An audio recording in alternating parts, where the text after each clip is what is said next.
Hey there guys, welcome back to another edition of Cujo06241 Sports Vlog. Yeah, this is my 26th vlog. How about that? 26. 26 is such a cool number too. You got your 2, your 6. I don't know where I'm going with this, so I'm going to stop now. Anyway, I am your host Justin Crumley. Let's kick things off by listening to my badass theme song.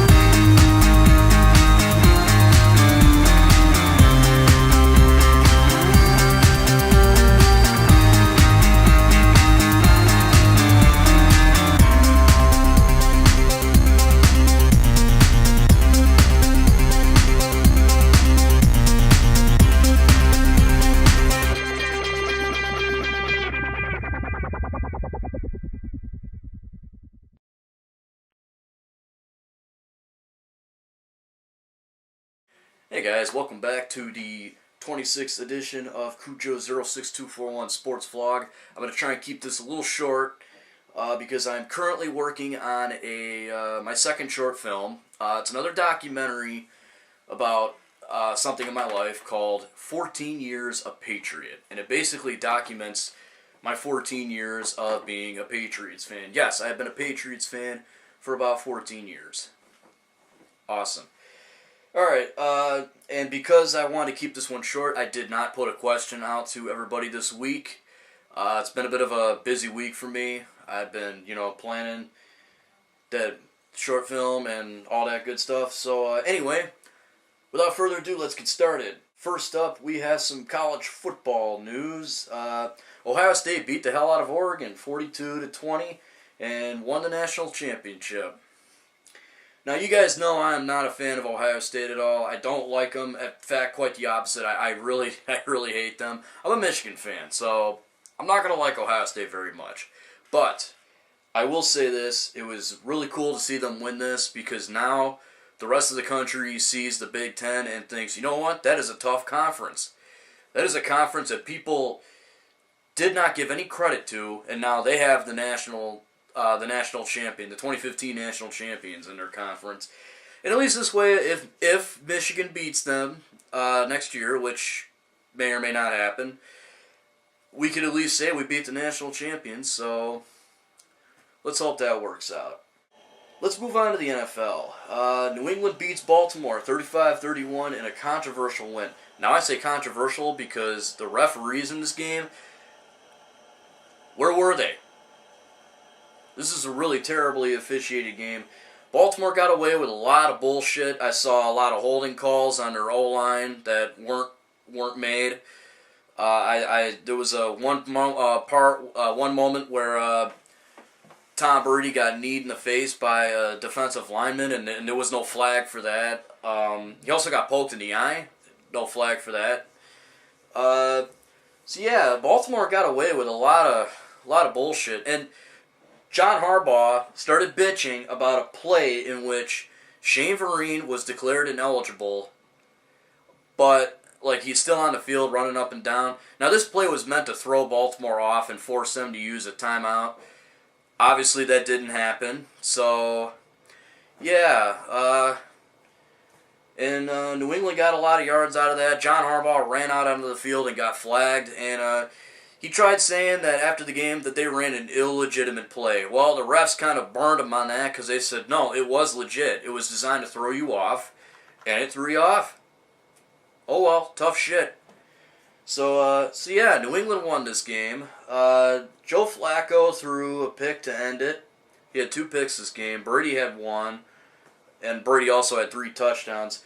Actually, Tom Brady broke Joe Montana's postseason pass touchdown record by earning his 46th pass touchdown in the postseason in his career. Yes! Yes! Yes! Yes! Yes! Yes! Yes! Oh, you're back. Okay. Alright. Also, Bill Belichick has officially tied Tom Landry for postseason wins as a head coach. I mean, the records just keep piling up, and this is such a great time to be a Patriots fan. So, yeah, you can imagine I'm pretty fucking happy right now. And every prediction I made last week for the playoffs came true, which brings me to 5 out of 8. Pretty good. That's pretty damn good.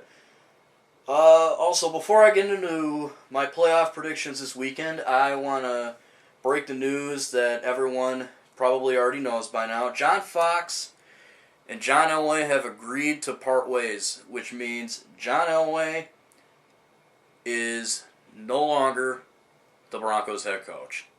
Speaking of head coach, looks like the Jets hired Todd Bowles Todd Bowles, however you pronounce his name, as their head coach. He is the former Arizona Cardinals defensive coordinator. So yeah, now the New York Jets have a head coach, and they're going the same route that they did with Rex Ryan, hiring a defensive coordinator. Speaking of Rex Ryan, he is now the head coach of the Buffalo Bills. What the fuck are you thinking, Buffalo? Let's get to the predictions for the AFC Championship. No, I'm going to do the NFC Championship first because it's at 3:05 Eastern Timing this Sunday on Fox. It is Green Bay heading over to Seattle, the 12th man. And you know what? Green Bay had a good win last week. Dallas really gave them a fight, but in the end, and that was a little controversial too. I know the Dez Bryant play, but you know what? That was not a catch by NFL rule. So Dez Bryant and Dallas Cowboy fans can keep bitching all they want, but tough shit. It wasn't a catch. Get over it. So anyway, on to my prediction. I'm actually going to take Seattle in this game. Not because they're one of my favorite teams, but because I think they're just... That defense is just playing at another level. They're way too good. And I just don't see Green Bay, hobbling into Seattle. And I say hobbling because I'm kind of making fun of Aaron Rodgers. I just don't see Green Bay winning this one. I think Seattle's definitely going to take it. Sorry, John. I know you're a Packers fan, and I do like the Packers. I'm not afraid to admit it. But I just don't see you boys pulling it out. I could be wrong. Green Bay could win, but my prediction is going to have to go to Seattle. All right. And the AFC Championship this Sunday at 6:40 Eastern Timing on CBS. We have the Indianapolis Colts heading in to Foxborough to play my New England Patriots. Alright, well, you guys probably know by now, I am definitely going to predict a New England victory. So yeah, I would really like to see Seattle and New England make the Super Bowl against each other. Because when I was a kid, little story for you guys, when I was a kid, I was actually a Seahawks fan. I really liked their logo. Don't ask, I just did. And I just kind of stuck by them. And then in, 2001, the 2001-2002 season, I started watching the New England Patriots. I started watching Tom Brady. And Tom Brady was from, he went to Michigan, so that kind of drew me to him. And I watched the way New England play. And I kind of fell in love with the team. And then they won the Super Bowl. So, that's basically the gist of how I became a Pats fan. You might say I'm a bandwagoner. I'm not. I stuck by him for this long. Anything else you guys want to know, you will have to wait until I get 14 years of Patriot up and running. But anyway, some things I want to point out in this game. Andrew Luck I think he's like 12-0 against teams that he has to play. Like if he has a rematch that same season, he's like 12-0 the second time around he plays them. And he did him and Indianapolis beat Denver this past Sunday. And, it was the second time Denver and Indy played. So, Andrew Luck now 2-1 against Peyton Manning. Here's something else I want to point out. Andrew Luck is 0-3 against New England. He's got, I think 4 touchdowns. Don't quote me on this, I don't know for sure. But he's got, I think 3 or 4 touchdowns and, 7 picks. I mean, he just does not play well against New England. So, yeah, I'm going to go with New England on this game. Not just because I'm a Pats fan, mostly because I'm a Pats fan, but also because I just don't see Indy, again, going into Foxborough where New England is almost impossible to beat and winning that game. I could be wrong on that one too. We could see an Indianapolis-Seattle Super Bowl, or we could see Green Bay-New England or Indy-Green Bay. New England, Seattle, whatever. Whatever the case, let me know in the comment section what your guys' predictions are. Let me know on Twitter or let me know on YouTube. I don't really care. Either way. Alright, time to move on to hockey. The Red Wings beat the Calgary Flames last week 3-2. The rest were actually our best friends in this game. The Calgary Flames had 2 goals called back on them in the last, I think, like 40 seconds of the game. They had 2 goals called back, and that would have actually at least tied the game. But one instance, Mrazek's helmet got knocked off by a Calgary player, and the ref blew the whistle. So that goal was called back. And then the second one was called back. I don't know why. I forgot, but I think it was like the ref never, like, it had to do with like the puck or something. Something was up. I think like it crossed the blue line, which would mean it was offside. So I don't know for sure. If you guys know why the second goal was called back, let me know in the comment section because I'd really like to know. But anyway, Sheahan scored the first goal for the Wings. Zetterberg scored the other and got an assist. And Advocator got the game winner. So the Red Wings won this game 3-2. And then on Saturday, I didn't see this game. I was kind of partying with my buddies. So I didn't get to see this game. The Red Wings lost to the Capitals 3-1. Jimmy Howard actually left the game, and he's going to be out for about 2 to 4 weeks with a partial tear in his groin. So as of right now, Peter Mrazek is the Red Wings' #1 goaltender. Gustafson's supposed to come back in like a week or two. I don't know for sure, but so it'll be nice to see Gustafson back. And Mrazek, man, I really enjoy watching that kid play. He's definitely got a future with the Red Wings. He's a damn good goalie. And yeah, but I am gonna miss Jimmy Howard. He was actually the only Red Wing player that was going to the All-Star game, and now he has to be replaced by both a Red Wing and another goalie. You see, because in the NHL All-Star game, all 30 teams have to be represented. So, you know, Jimmy Howard being the only Red Wing that was going, now that he's going to be out for the All-Star game, he's going to be replaced by the candidates for the Red Wings are Nicholas Kronwall, Henrik Zetterberg, Pavel Datsyuk, Gustav Nyquist, and Thomas Tatar. Now, I'll ask you guys, who do you think should be the Red Wings replacement, and who do you think should be the goaltender replacement? I don't know the All-Star list, I really don't, but if I had to choose one of the Red Wings, I would probably say Thomas Tatar, because I believe he leads the team in goals now. He has 17. He got his 17th tonight against Buffalo. Nyquist is up there with him, and I wouldn't be surprised if they put Nyquist or Tatar in, maybe Kronwall. Any of those 5 are good, but that's just my opinion. I think Tatar would be the best possible choice, but that's just my opinion. Let me know what yours is. And tonight, the Red Wings just got done beating the Sabres 3-1. They handed the Sabres their 8th loss in a row. They are now tied with Montreal for second in the Atlantic, and they're 3 points behind Tampa Bay for the lead in the Atlantic Division. So, yeah, this is a really good win.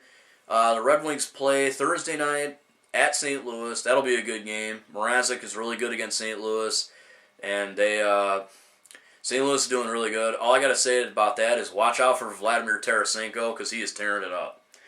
And then the Red Wings play Nashville on Saturday and Buffalo again on Sunday. On Sunday, we might get to see Tom McCollum in the net, so that'll be cool to see. Alright guys, let's talk some basketball. The Pistons, man, the wins keep coming. They beat the Mavericks 108-95. Unfortunately, they lost their next game to the Hawks 106-103. They were down by 15 points in this game. They really gave the Hawks, who are the best team in the Eastern Conference, a fight. I mean, this was huge. And for them to come back from down by 15 and lose by 3 is just, it's phenomenal. I mean, it's huge. So yeah. But then they got back on their winning ways. They beat the Nets 98-93. Awesome. That was this past Saturday night. And last night, they played the Toronto Raptors, who are very good, a very good team. and I didn't expect them to win this game. And they were losing, by a pretty hefty amount. I mean, for the first two quarters. And then at the end of the third, they were only down by one, I think. I think it was like 83 to 82. Well, then my phone goes off, and bam, Pistons win. 114 to 111. Awesome. So, yeah, this just further proves that Josh Smith was a disease and he had to be taken care of. So he was. And I have some news about Michigan. Let's see. Their basketball team lost to Ohio State, 71-52. That sucks. But the Michigan hockey team, the basketball team, they beat Minnesota this past weekend. So that was cool. I must have forgot to jot that down. So yeah, that was really cool. And what else happened? The hockey team, Michigan's hockey team, beat Minnesota. They won in overtime. I believe it was 4-3. Yeah, I'm pretty sure it was 4-3. Minnesota was number 9 in the country, though, in hockey. They got a great hockey program, and Michigan beat them. I got to see Dylan Larkin play, who is actually a Red Wings prospect, so that was cool. But it's just cool to see Michigan doing well in the sports world, after all the negative, bullshit that's been happening this past year. I'm really glad to see Michigan is healing really well. I, of course, say that without thinking about what happened to them losing to Ohio State tonight in basketball after winning 3 in a row against Ohio State. But you know what? You win some, you lose some, you move on. Well, that brings another sports vlog to a close. I hope you guys enjoyed the show. If you like what you see, you want to see more, hit the subscribe button. Until next time, guys, this is Cujo06241, signing out.